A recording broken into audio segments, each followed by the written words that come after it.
So from the top, you know, shout out to a friend of the pod. I mean, you did put it included in episode 75, I think. 74. 74. Sorry, what? You just said it. I just forgot. My bad. Shout out to our good friend. Pope Francis has passed away. Well, I mean, like, the thing is, like, you know, he was in a headline in one of our very first episodes, like, at least in the first 10. For some reason, came up because you told me something subtle about and then he was cute. He was, like, so cute. He had, like, his little schedule every day. Yeah. He made his phone calls. I mean... He was doing that until the very end, like the day, like he died, but he didn't change any of those things. He was actually, like, in contact with the only Catholic church in Gaza, and he would call them, like, daily. Every day, I heard that. Yeah, and wow, that's so cute. He was more progressive than the rest. Extremely. Actually, I don't know. The Catholic religion church has so much stupid, bad shit, but supposedly he was a bit more progressive. Well, I'll tell you what, he was night and day compared to the guy just before him, who was... I don't know anything about it, but... Oh, wow. Yeah. I mean, like, if you're, like... If the Third Reich, like, you know, would have had a preference of Pope, it would have been that guy. Oh, Jesus Christ. Yeah. Okay. So that's what I'm going to be using that from now on. Instead of the N word with the Z in it, I'm going to be using the Third Reich. So the Third Reich. You know, it's a little bit more spicy, I think. No. It's what goes through, like, because everything, basically, R word, N word, all of those things, like, they get cut out. Like, we get no motion whatsoever if we say them. I'm actually not going to say them because I want to be able to say the shit I want to say and not, like, really, like, I'll self-censor, but still, you know, call it for what it is. Okay. You know, because now we got to... actually, one of the ongoing themes, memes is, like, the Third Reich that's happening right now. Okay. Anyways, a lot of fun happening in the South, but we're not going to talk about that. Welcome to Horrific Evening. Welcome. This is Fernando P. And this is Abby Stonehouse, my best friend, who just coming off, yeah. Words are difficult. I'm trying to, like, hype you up and I fuck it up. Talk about the R word. Yeah, I'm stupid. That's what's up. Yeah, no. So you had, like, your first, like, official opening act gig that you didn't have to organize or pay for. Yeah. No, but it's true. I opened for an international comedian, and it wasn't me producing the show. Well, no, it's because I had to, like, I told you, like, right after the show, like, I had to, like, really sit down and, like, think about it through the motions of the things of, you know, well, I mean, you've been doing all the legwork. I've been supporting you, you know, as a friend does and should. Yeah. And yeah, like, this is like an official. Yeah, it was an official. It was a very big show and opportunity. It was kind of nuts. Yeah. Open for Fern Riddy. I think I brought it up sometime. That's fine, but bring it up. It's on your CV now. At the Rialto, which is a big theater. And yeah, it was unbelievable. Like, I knew it was a big deal, and it, like, exceeded my expectations, like, the reality of it all. Like, I said it after that the reaction I was getting from the crowd was so big that it disoriented me. I was just like like, it was ridiculous. They were, like, it's not just me, right? They were laughing. Like, I was getting big laughs, right? So yes, but also you have to. So because I think I'm just strange, honestly. It's like I was so focused on you and what the things that you were saying because I wanted to, like, make sure I was, not fuck it. Yeah. No, not fuck it up. It's just like for one, I don't go to as many open mics as I used to. Yeah. So, like, I there's a bunch of jokes I don't even know or how much they've changed over the years. Yeah. So I was, like, focused on that. Yeah. But I did hear laughs, so I wasn't paying attention to that. Yeah. Okay. But you get the wave of that. So if you recognize us for that, like I can't have an opinion about it because I was so focused on it. And like afterwards, like everybody's like, yeah, the people were like laughing like real loud. I'm like, shit, I guess I didn't pay attention to them. So I didn't even know how to answer. So, so maybe because you were laughing too? I was laughing, yes. Yeah. I don't know. Yeah, but I was just like focused on like I didn't even like because you did mention that you like felt like you had an out of body experience. I had a moment where it was just like I was like I thought I was gonna dissociate for a second. Like that's how like the emotions or everything. But I think I still had words coming out of my mouth. But I was just like, am I about to like completely leave this planet? That's how it felt for a second. Well, what's cool is, I mean, you said that you're feeling that, and like I never saw it. Yeah. And I felt that you were, because I always like I encourage you, and I do believe these things when I say them, but like I don't know how you take them, but it's like I tell you like you are funny, you belong here, you're in your element. I believe in that. Yeah. And for me it was just like another confirmation. It was like, yeah, she's doing her thing. Yeah. So I didn't see you like dissociate or anything. Yeah. Like you were doing the thing. Mike said he thought he saw the moment. I don't believe him. You don't believe him? I do not believe him. But it's very possible. I truly do. I think he do, because he's seen that set a lot, and like I think he saw like a longer pause somewhere. Yeah, maybe that's because that's the thing. Because when he said, I was like, I don't believe him, but not because I don't believe him. Like, it's because it's such a specific. Because I can tell when people are like they're having a conversation. Like I'm the one that notices like, oh, that person is sad. Oh, that person is happy. Oh, that person is like, oh, this whatever we're talking about, it bothers them. Yeah. I didn't see any of that, but he probably picked it up from the pauses and the beats. That's how he did. That's what happened. Yeah, 100%. Well, thank God we have an answer because I've been thinking about it since. I was like, what did he see? Oh, like, really? No, I kind of knew right away. Like because there was a longer pause in my joke, in my hearing loss joke than. Okay, that's like, is that the moment? That was the moment. Okay. Yeah, that's probably what it is. Yeah. No, it's because like I was questioning my existence because because one of the things that I'm good at is like picking up on those cues and stuff. Yeah. It's like, what the fuck is this? But at the same time, I also can't deny like you guys spend a lot of time together. So he does like he's constant exposure. He sees a lot of my shows. Yeah. So. Like a lot. And I was telling Mike that like I've like the way I was delivering those jokes. By the way, this is what's on her mind, so don't even. It will be. Yesterday was the day after the big show. I felt hungover. Yeah. How many margaritas did you have? 0. No. My adrenal glands were drained. I had worked myself up for the show because I was pretty nervous. Yeah, I heard. Because I was talking to your boyfriend Michael, and he told me that you were having a moment.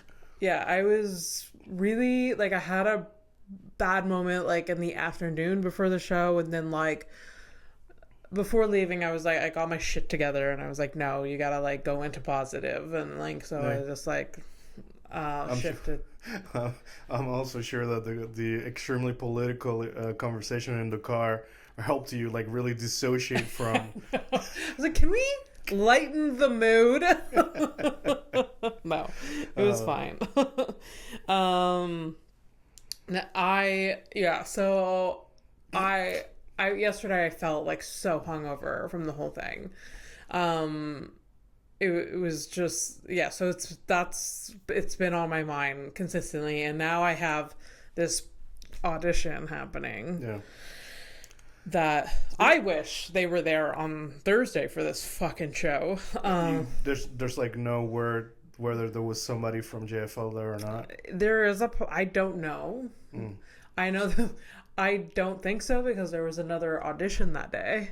Yeah. Yeah. So oh, right. I did see a thing. Right, unless there may have been some other person there. Like, I don't know. Anyways, at the same time, like, whatever. You are doing your audition, and it was a good show regardless. And, you know, like, of course, you try to do your best at these things, but at the same time, you know, we can all recognize that sometimes it's, like, fucking luck. Yeah. You know, some random ass shit. For sure. I mean, this thing, I thought it would, well, it is luck in terms of, like, you did end up getting it, but, like, it was really cool to find out how, like, I don't know if you said something we can talk about, how you got it? Yeah. It was really cool that you were offered, like, your name was, you know, thrown into the hat. It was like, okay. Yeah, so this, like, this tour management reached out. They're from the UK, so like we pinged someone from Just for Laughs and your name. They gave us your name, and I was like, that's impossible. Don't believe you, but I'll take it. and like, you know, you could, like, you know, somebody who's like cynic, and I'm a cynic, and this is why I can confidently tell you my opinion and respect.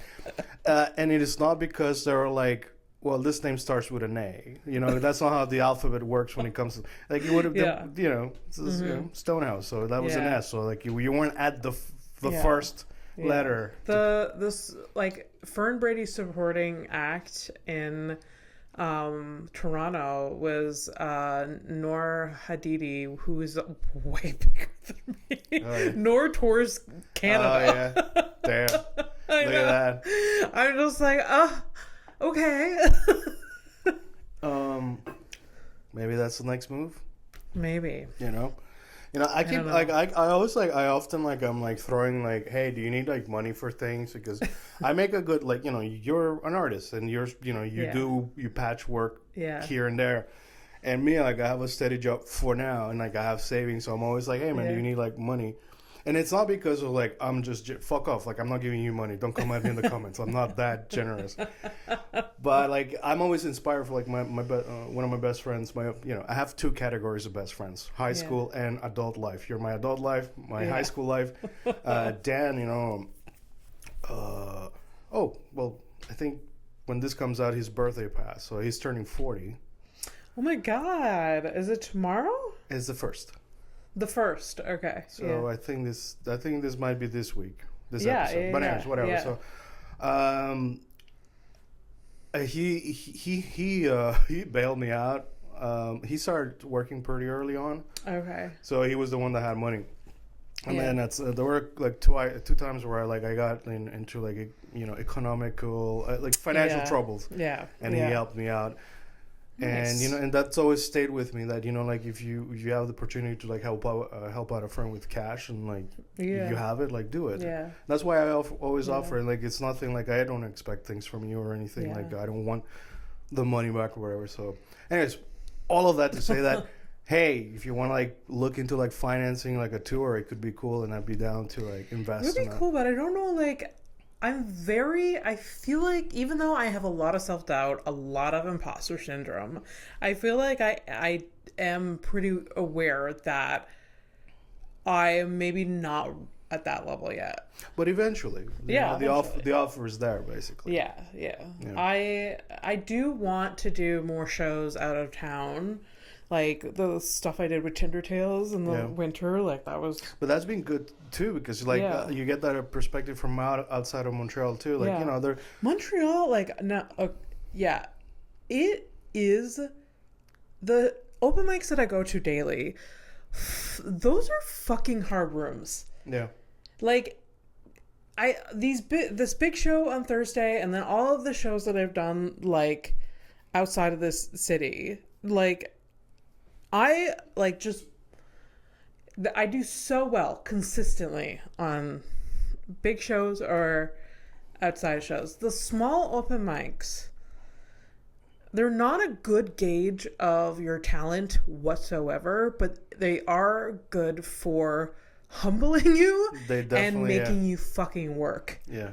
Making you be like, okay, this has gotta be better. Yeah. This has gotta be better. Gotta rewrite this. This is like a weird. You're not gonna get this, but if there's like some nerdy anime manga type of person out there, it's basically, if you guys remember back in Dragon Ball Z, whenever like Piccolo would show up and he was like wearing his white tunic thing and like he had like these bracelets or whatever, and like you didn't know about it, but it's basically like hidden weights, and he practiced. He did all his training while wearing weights. So whenever he took the weights, he was even like faster and better. Yeah. So working at these rooms like this, it's the weights. You're working with weights. Yeah, it's weight training. Yeah. Yeah, it's like your gym. Yeah. And I don't know why audiences in these shows are... I just want to point out that... fucking odd. I just want to point out clearly that... I could have gone for a gym analogy. It's just I know nothing about gyms. It would have been way simpler for you to do a gym. It was like a sentence. It's like going to a gym. Yeah. And you're just like, Dragon Ball Z. I went all the way to Japan. Yeah. Oh my God. Can the cover of this episode be something related to Dragon Ball Z? Just for me? You're the boss when it comes to that. Okay. But you name it. You name the episode. Okay, sure. Sure. We'll figure it out. So. I don't really know anything about Dragon Ball Z. No, that's fine. Even though I know that it's a thing. Oh, well, it's a Japanese cartoon. Yeah. So. But it was video game too? Oh, it's everything. Oh, it's There's everything. Been movies, video games, obviously the like manga. Pokemon. Yeah, there's even been cards. Yeah, all kinds of things. Yeah. Were you into that? Oh, absolutely. I mean, I have an anime tattoo, so yeah. But that's not from Dragon Ball. No, this one's from Naruto. Okay. Yeah. Fernando's a big nerd, and I forget that sometimes. I'm all right though. I think I'm good. I'm okay with being fat and a nerd. Why not? Make peace with it. Why not? Anyways. Yeah, so the show was fantastic. Fern Brady was so lovely. Yep. Really, really nice. And yeah, it was like, it could not have been a better experience. Yep. We got to skip the line, go in. That was great too. Fernando and Mike just followed me in, got VIP seating. I would have preferred in the back, honestly. Fair. Yeah. Fair. But I mean, there was like little signs or whatever. Right. We had reserved seating. Yeah. So that's cool. Yeah, it was great. I mean, obviously, by the way, thank you for inviting me to a free show. And thanks to the manager, Tom, I think it was his name. Yeah. For there was 2 Toms that I worked with for this tour, surprisingly, or for this show. There's the Tom that booked me, and then there was the tour manager Tom. I don't know why they're both Tom. Are they related? That'd be funny.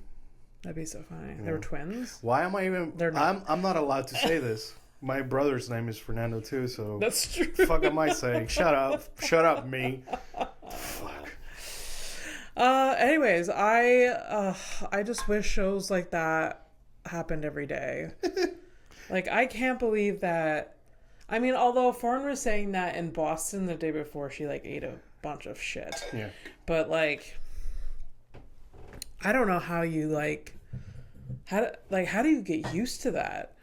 Eating shit in a different city? Yeah, like just no, not eating shit. Like just getting being doing these amazing shows over she's just used to it. Well, I don't know. Obviously I don't know what the fuck I'm talking about, but it feels like it's your job. You go in. Yeah. You have some days you have a good day. Sometimes you have a bad day. That's it. Yeah. It's just like the weird thing is that you're not pushing paper, but you're just pushing jokes. Yeah. And like she was saying, she's just this North American tour she's doing has been really good. That now she can take a break during the summer. That's great. I know. I was like, that's and we've discussed this in the past. You don't have to be filthy fucking rich or whatever. Yeah. World renowned. No, just enough to live of this. Exactly. And have a comfortable life. Yeah. And in this economy. She was even invited to Just for Laughs in July, and she turned down. She's like, I don't need to do it. Wow. I know. Look at that. She's like, I did it 2 years ago, and it was fun. But I think she's been at it for a minute, though. Yeah. Right? Yeah. It takes long. It takes a long time to like get anywhere. Like, imagine. What? I take like anything that comes to me at this point. Oh, it's like Just for Laughs. Nah, I'll do it next year. Well, actually, she's Scottish, so I can't do a Scottish. I did a British accent right there. It was really funny to like. I think people just kind of, oh look, show, and then like I can't follow this because it's really tough with the accent and on top of it she was sick. Yeah, yeah. We also had like people next to us talking, like it was their living room. That's always fun. Yeah. But yeah, it was great. Yeah. Anyways, it was just a 10 on 10. Also, fucking. It's so cute. I'm happy to hear her like say like in her set she was talking about how like she doesn't want to be like the token autistic person in anything. And sorry if I'm spoiling anything, but like I thought it was very good to because I knew that about her because I saw her on Taskmaster and I saw an interview about her. Right. So I knew, and then she kind of talked about it a little bit. Yeah. Obviously, you can't not talk about it because apparently they're doing lists in the fucking states now. Oh, God. For autistic people or people with disabilities, so that's cool. But I thought it was if she didn't tell you, you wouldn't know. You know, really, really wouldn't know. Like I had like conversations, like a few conversations with her, and literally wouldn't know. No, just another like she's person. Yeah. Like. I don't know. Anyways, I'm sure she has. My biggest tip off, like if I didn't know, I would have never known because when I was sitting like waiting for the show to start, and she was going to the stage to mic check. She looked at me and she smiled like a person, like I go hello, like that was it. Yeah. You know what I do? Yeah. I look at people like look at the floor and like walk away awkwardly. That's me. Yeah. And I don't have like I don't have no paper. Nobody's told me nothing. Yeah, absolutely. And she was very generous with the audience, like that wanted to meet her too. And but like autism is a very like I think there's a lot we don't understand about it. There's a lot like it's a spectrum for a reason. It affects people differently. So differently. It's ridiculous that like there's been blanket statements thrown around recently about like, oh, all autistic people don't pay taxes or work or are burdened for the family. Like, are you kidding? Yeah, it's like what's funny to me. There was one. A lot of autistic people. You know what's? Sorry, I didn't mean to like the fucking richest man in the world is autistic. And if it's not, I mean. I color me convinced that he is. Yeah. So, like, what the fuck? Also, by the way, it was a Third Reich's salute. Don't be like, I know. Yeah, it was. No. Yeah, fucking relax. What are you saying? But tonight we're gonna literally go see Josh Johnson. Yeah. Can't wait. It's gonna be so fun. Yeah. What was I gonna say? Sorry, I didn't mean to. Oh, I forgot. No, but no, I'm happy that you get like worked up about real things because this is like a real thing. Like this is fucked up. That I just remember what it was. Mm-hmm. Is that I saw one. I haven't seen Love on the Spectrum season 2 or the first one, but you told me to watch them better. Anyways, I saw like one of the cast members that's on the show. She's like, "Yo, I got like a master's degree. You know what I got? I got a high school diploma. You know what I mean? And then like this lady like pays taxes and like she's got a master's degree. Yeah." Man, I'm a fucking idiot. That's what it is. Yeah. Anyways, let's move on because I'm gonna get all like worked up like politically again. By the way, I never was. You've known me for like it's gonna be 8 years that you've known me. Yeah. When have I spoken about any of this type of shit? Never. You've never been into politics at all. Now we're here. But anyways. Now we're here. But that's okay. Yeah. That's okay. When this comes out, we'll know what the election results will be. Yeah. Yeah. But that's fine. It's fine. There was more voters this time, like you told me, than in the big turnouts, advanced polling than the total the last time. So. I always wonder, like, you know, like it's weird, but like I put my I check the pulse of the community when I go to my barber shop, right? Yeah. When this morning I went. Yeah. And I was wondering what was. It's a great haircut, by the way. Oh, thanks. He was trying something new. It looks really good. I think I look like an older dude. I think this is like age appropriate. You know what's wild? What? You don't have a lot of gray hair at all. But I do. Like in my beard on the a sides, little bit, but it's starting to get peppered. But it's barely. Like if you would have like been like, oh, I use Just for Men, I'd be like, checks out, because it looks that what Just for Men like dye, like black hair dye. Okay, well, I think I get a point because I don't even know what it is, so I'm clearly never gonna do that. No, like I'd be like, oh, that's check because it looks very solidly black right now. I think my dad's dyed his hair in the past. He stopped, but like my dad has dyed his hair and it has gone awry. It went really, really bad one time. He actually his natural hair is like pitch black kind of thing, or what? No, his natural hair is like my color. Like I am like the without the blonde. Okay, like right. Like the darker bits. And it's like a dirty blonde. Yeah. Yeah. All right. Or at least I've never known him to not have gray hair. So he started early, that guy, right? Oh yeah, just like me. Yeah. Without the without the blonde streaks, I have a lot of gray. Okay. Yeah. My dad started going bald at 22, 21, something like that. Okay. Yeah. Okay. So I when I was that age, I was like, well, I guess this is it, huh? I'm still holding on for dear life, I'll tell you. I mean, no. When the sun hits right, because I had the comment, and like the reason I started shaving my head at some point was like somebody was like, "Huh, your hair's really thin," because the sun. I was like in the passenger seat, and the sun was like hitting me from the side, and I had just gotten a haircut. I'm like, cool, that's great. Yeah. But I mean, like, you still got a decent amount, and like I said, there's barely any gray.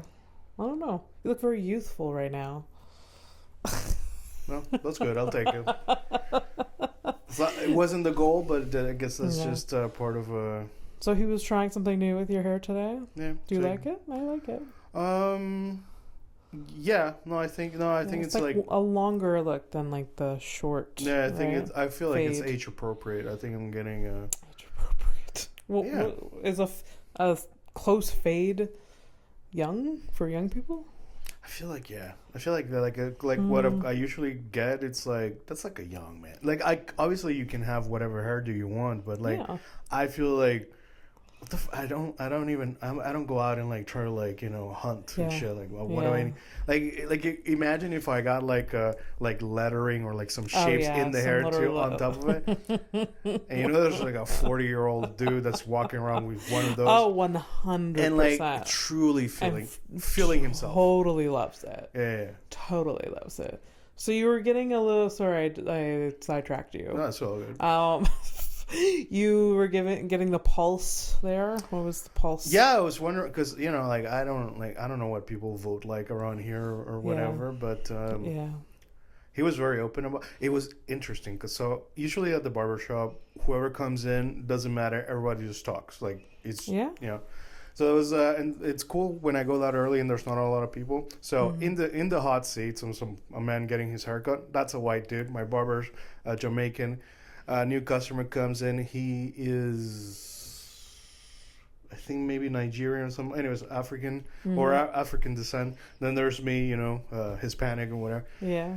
So I'm like wondering, like, what's the vibe? What's the scuttlebutt? and then my barber, like, he was like, so did you guys, like, he goes one by one. Did you vote? Did you vote? Did you vote? Did he really? Yeah. And you didn't even bring it up. You just like I knew it was gonna because you can't really. Like, of course, of course, everything comes up in this shop. Okay. And yeah, he was like, you know, I voted for the man. And I'm like, okay, who's the man? So he voted liberal. And wow. the man, like, how that could have went so many different ways. I know. But that's the thing. That's why I was like, okay. But then he like said he was liberal, and then, but it was interesting because he's like, I think he might be like in early 60s, like, okay. And the last guy that came in, this guy from Africa, he's easy like 22, 23. Yeah. And like, you know, when the barber said that like out loud, and like he doesn't give a shit, and the younger guy was like, oh, okay. Like he basically said like, you should probably like not say it out loud, like, you know, keep it to yourself, like, really? Who you voted for. But he's young, and the barber's older. And I'm like, the barber, like, when the young guy said that, he was like, the fuck? It's a free country. I can say whatever the fuck. I can have an opinion. Right. And he is right. Of course. Yeah. But I also understand the young guy because it's like, there's some loopy ass people out there. For sure. That like, if I got a message, you know? Yeah. Like me, I like, the fuck? Yeah. Oh, this could impact your business. To the 4 people that are here, go ahead and leave, please. Right. Yeah. So it's interesting. So some people are like being careful about what they say, and that I think that's fucked up, and that's kind of like the reality of things. Yeah. Like for example, like if you voted for the Pierre dude, like you're allowed. Yeah. But like, I hope to fucking God you understand. Yeah. What you're voting for, and not just the vibes. And here, so and a lot of people don't understand why they're voting for who. I really don't think they do. Yeah, and especially like the why. But you know, it is what I'm saying, because I'll never tell you what to do. Mm-hmm. I would hope that others on the other side of whatever choices that they make, that they also thought that way. But it's not. It's never like that. It's a very specific type of person that enjoys doing the thing and then shitting on you if you don't do the same thing as them, and then you somehow are like the bad person. Like, come on, man. Mm-hmm. 2, 3, 4 things can be true at the same time. Absolutely. So you don't want to be nuanced, man. That's your fucking problem. Yeah. You don't want to understand things, and you just want to be like, you know, for people who like really like talk shit about sheep herd mentality and shit. I'm like, dog. Yeah. The fuck are you saying? You're not the fuck. You're not the herding dog, by the way. Straight up. Anyways. Yeah. It's always an interesting, you know, and it was interesting. Okay. To see those reactions, but I think everybody in the shop voted, so there's that. Great. Yeah. That's so good. Yeah. There was maybe I'm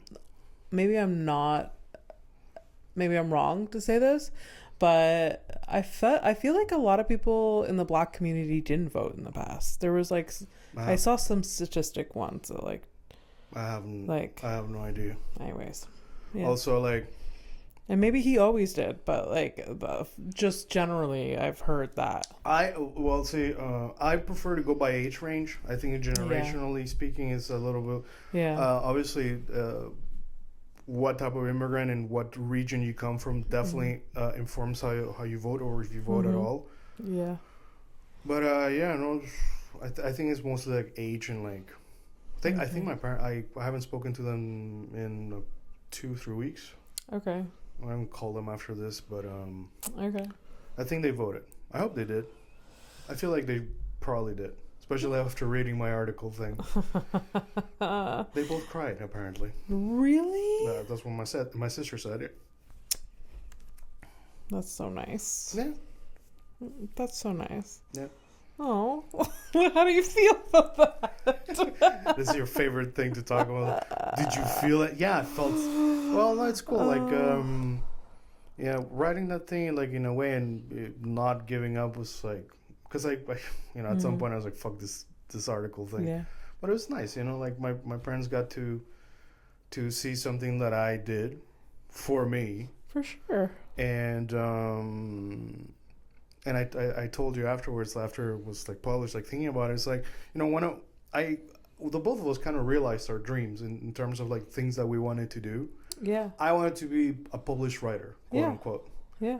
I technically am. You technically are. I technically am. Yeah. Next week I get paid, so it's more official than ever. Amazing. But yeah. So I can't link the article in it because the things will stop, I think, but where could people find it? It's like... just Google and look it up, CBC First Person. First Person, yeah. And a lot of good articles, so different perspectives, different... Yeah, there is a lot of cool, like... Yeah. Interesting people that wrote. And points of interest that, if... Because, you're always, like, so worried or, like, focused on yourself and your entourage that you might not really, like, think of, like, I've never thought about going to a gun range, and there's, like, a story about that. Yeah. I mean, I heard it on the podcast version of it, or, like, the interview. So, right. So, but anyways, so, like... that's just one of those things. Yeah. There was another lady who's like she's like a superintendent at a building or a complex of buildings. Yeah. And like this lady, she's 74. She hasn't stopped working and technically can't stop working because she won't make ends meet. Yeah. And that's a fucking problem. And no shit. And when I think about it, it's like my parents are both retired, but like they make ends meet for reals. Yeah. So but I mean like, they can't like next week it's like, oh, let's go to France and visit Fernando's girlfriend. Like this is not a thing. No, you have to like plan it like 2-3 years kind of thing and like really like pinch the pennies, right? But I wanna have enough money that like when you say things like that, like, oh, my parents can't visit France, and be like, yeah, here. Well, I mean, you know what I mean? Like that's what I want to be. That like I don't want to be like a billionaire, but I want to be like, what are you talking about? Go. Like I want to be that type of that level of. Yeah, but like that's just one hurdle. Like, I think my mom is also like she'll probably play the cards like I'm too old. I don't feel like being in an airplane kind of thing. Yeah. Yeah, but anyway, whatever. Mike's grandmother is like in her 80s, and like they took her to Italy last year. Yeah, to Nonna Land. Yeah, where all the nonnas come from. Yeah. I mean, she grew up there. Yeah. But like weeks before, she's like, "Oh, I'm too old for this. I shouldn't go. I'm too old for this." And like, we bought the ticket, got on the fucking plane, and like, she went. She had a great time, and then she came back. It's like classic. Yeah. I mean, she was with her daughter and her son-in-law. Like, she had support through the entire thing. So, anyways, did they pay for it? I don't know who paid for it. I think she probably paid for her way. I don't think. Sorry, just because I like family dynamics. I sometimes think it's funny, and like I was wondering, like, it's like, hey, you're coming with us, and she's like, okay, and then they make her pay for her ticket. Is that like elder abuse? A little bit. Could be, but like I don't think she's uncomfortable financially. No, like, I'm just doing. I'm just doing the thing. Come on. Anyways, no, it'd be nice if your parents saw France. No. Yeah, I think so. It may be intense for you though. You haven't spent like that much time with your parents, like consistently. Oh yeah, never mind. No, that's gonna be a lot. No, especially my parents are so fucking specific too. Yeah. But at least you know their specificities.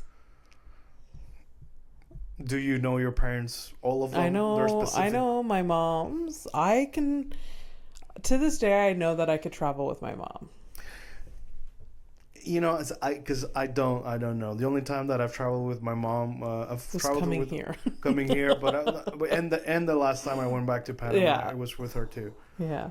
But she was like still like younger and like still fine with doing things like that. Nowadays, like she's kind of like annoying, I guess. Mm-hmm. Like she's not annoying. She's just like she's very like specific about the things that she does or doesn't do. Okay. But the thing is, like with my parents, like they both still surprise me with things that they say or how they think about certain things. So I can't say, yeah, I know all the triggers. I don't. I really fucking don't. And to say that or to like even like slightly think that maybe I don't. And I'd be just disappointed. I'm not gonna set myself up for that. We're gonna move on to move on. I'll go to France. Yeah. You maybe. Yeah. I don't think I could travel with my dad. No. We're not doing it. My mom, yes. Unless you were my going dad, to, no. Unless you were going to what's that city called? Fuck it, somewhere in south in Asia. I think it's in Thailand. Phuket? Oh, it's Phuket. Well, fuck it. I'm going to fuck it with my dad. God damn. No, my mom and I have traveled a lot together, and it's fine. She does, like, there will be moments, there has been moments, where I'm just like, I will leave you here. But other than that, those brief moments were good. And you see how people with money are? Like, how they hold you hostage? Like, you wanted to leave her, but you couldn't. There's no way you could have just left her there. It's not because she has money that I couldn't leave her there. It's my conscience, my moral compass. Oh, that. Oh, sorry. Sorry, I was thinking like a CEO there. You know, not thinking about human rights or life. Oh, damn, that slipped down. Yeah. Ooh, I don't dissociate. Wait, what's like when you're a sociopath, like the anti-sociopath, like you dissociate, but like what would be the version for like a sociopath? Like you dissociate into my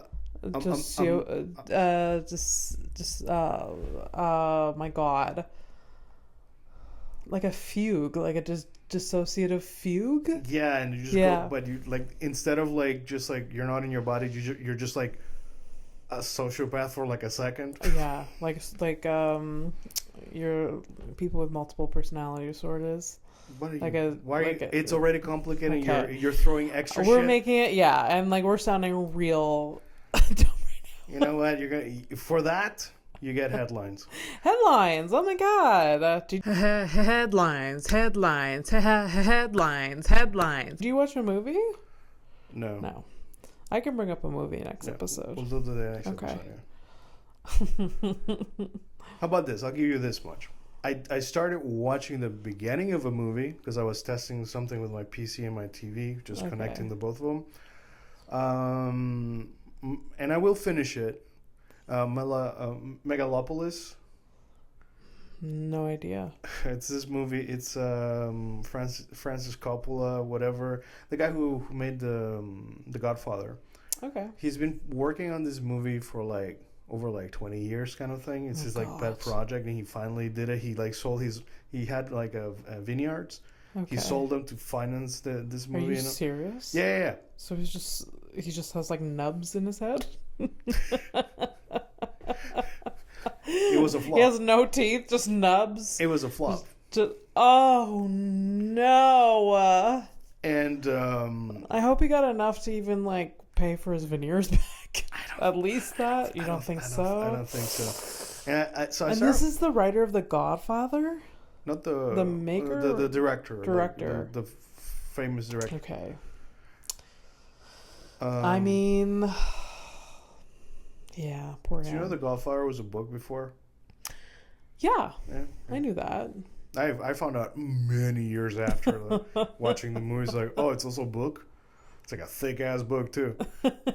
But like, this is gonna make me sound really dumb, and some cinephiles are gonna get.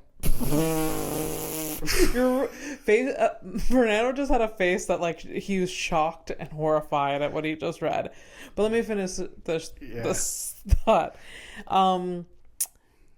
Is there a debate whether like what makes a good movie? Is it the script or the writing, the directing or the acting?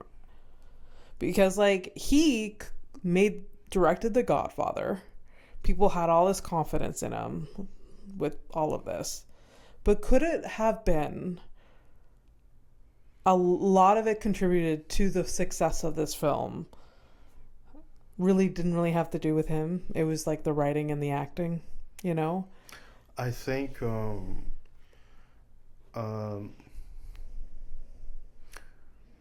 I think for like a great film, it's a combination of all the things. Yeah. And I think that a director has a big hand in that. Yeah. They recognize what each element of a movie, like how he wants to place them, how he wants to play. It's like Lego blocks. So yeah. Just playing with these things.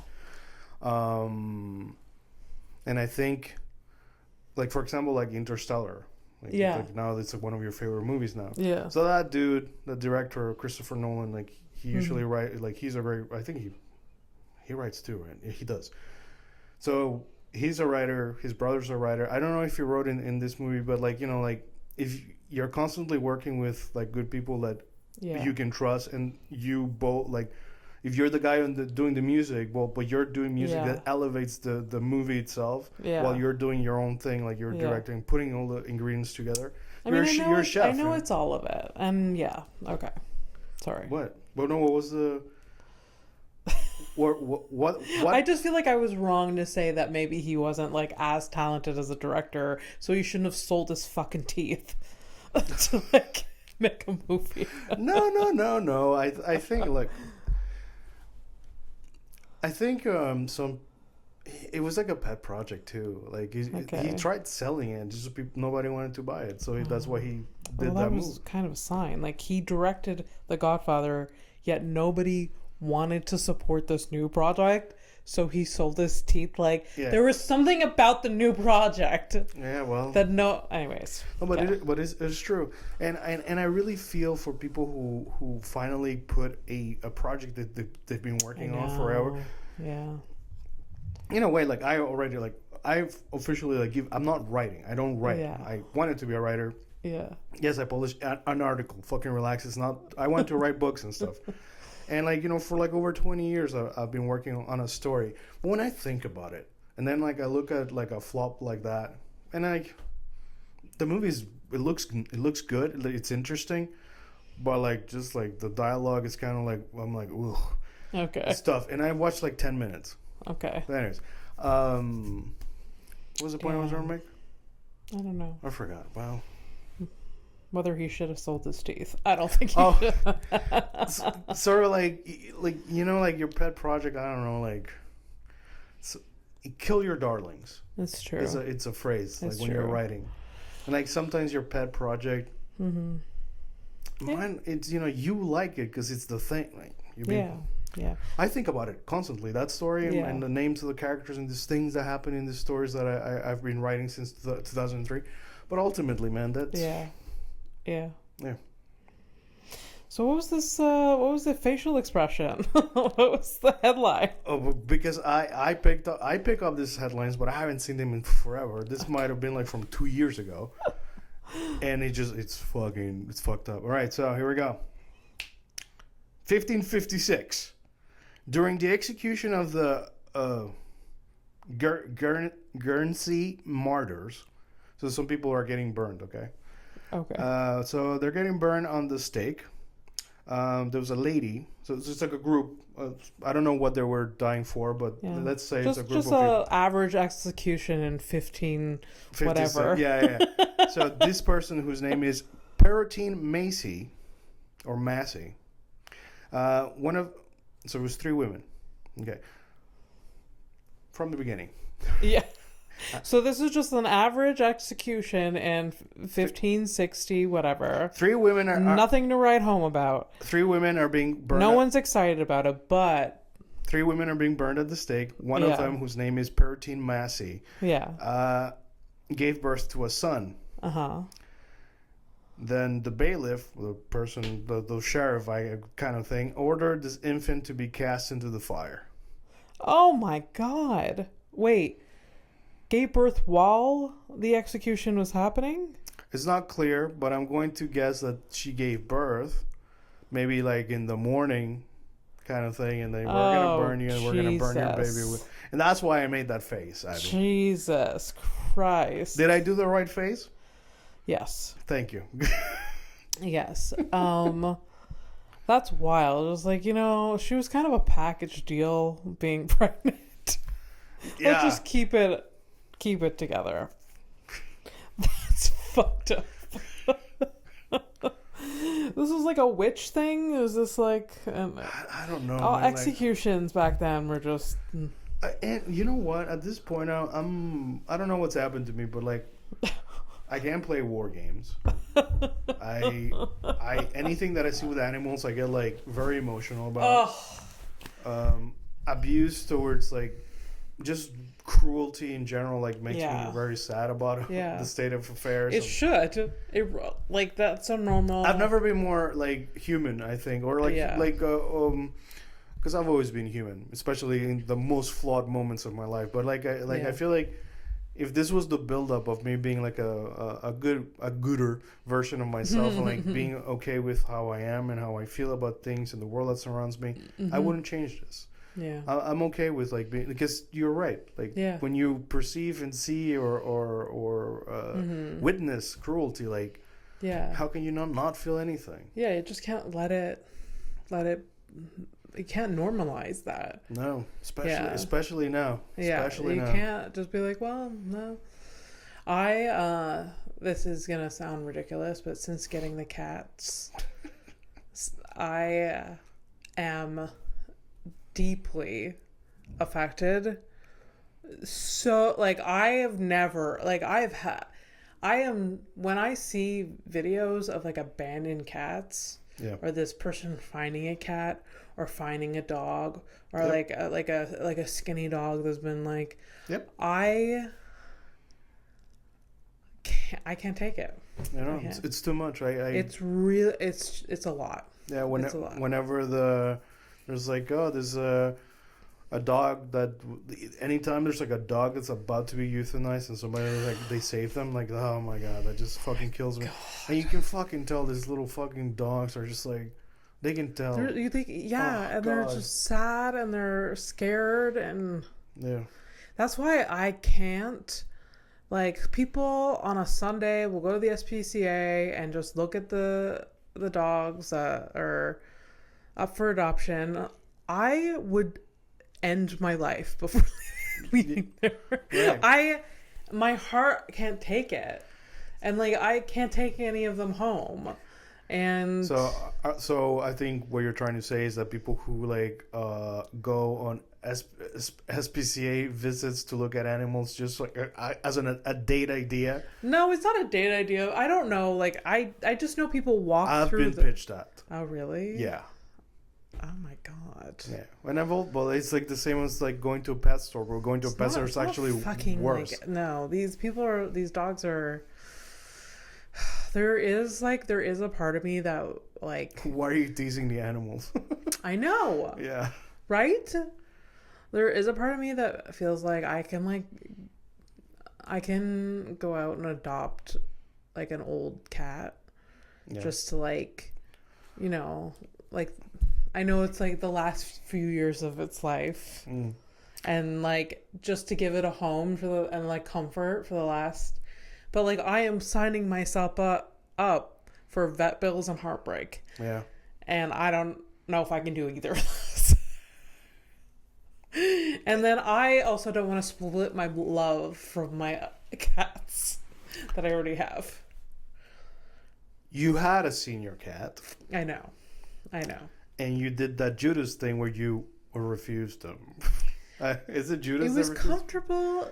You make me sound terrible. No, he was fine. He was fine. Yeah, he was in the country comfortable. He lived there for most of his life. I didn't feel like it. So, Criminal of the Week. If you're at this part, I'm ignoring you now. We're at the part of the show because we're also like close to time. Yeah. In this part of the show, I find on the internet, I find mugshots. I usually give them names. You come up, think about a name. Okay. I show a criminal to Abby, and then we both find out how she wrong. Oh my god! I show her the picture. Yeah. Abby, you're with me? Okay. Fernando, are you with me? Yes. I show you a picture of a criminal. Yeah. You try to guess what the crime is, and then we both find out that we're both wrong, or at least you. Okay. I don't remember what she did, but here she is. This is a criminal. What's her name? Oh. Have we had a Trish? I feel like she's a Trish. All right, let's go with Trish. I'm unsure if it's a second time, but... Yeah. All right, so what did Trish do? Trish There has been a trend of women beating their boyfriends. It is true. Lately, we've had a lot of those. Yeah. But I'm gonna say assaulting a police officer. All right. Yeah. Assault, resisting arrest, assault. Yeah. Huh. Okay. There's a lot. All right. So, Trish, you said Trish. Okay. So Trish, driving on a revoked license and driving with an open container. So it's a DUI. It's all right. Yeah. Here's the background. Part 2. This is the context. Found in a McDonald's parking lot after a call. Somebody called reporting seeing somebody saw her hit a curb and she was driving on her rims. Oh my God! And then when they found her, she was missing a tire on the passenger side seat or the passenger side. And almost fell out of the car and she refused to answer any questions and just kept saying she had to pee. Oh my God. She kind of looks apart though. Like she did Yeah. If you guys go to the video and see she looks like a drunk young. I just wish, I hope for her that she made it to a toilet. Just like I'm going to right now before we record the second episode. Well, let's take a flight to the bathroom. Nowhere. The bathroom. No, for me now. Flight to the shitter. I'm gonna pee. What the?